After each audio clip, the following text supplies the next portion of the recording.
सुमुखं सुहृदं सुलभं सुखदं स्वनुजं च सुखाय ममोघशरम् अपहाय रघुद्वहमन्यमहं न कथञ्चन कञ्चन जातु भजे।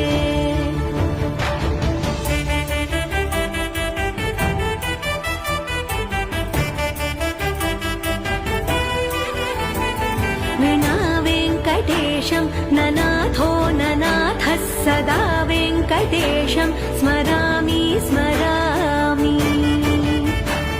हरे वेङ्कटेश प्रसीद प्रसीद प्रियं वेङ्कटेश प्रयच्छ प्रयच्छ।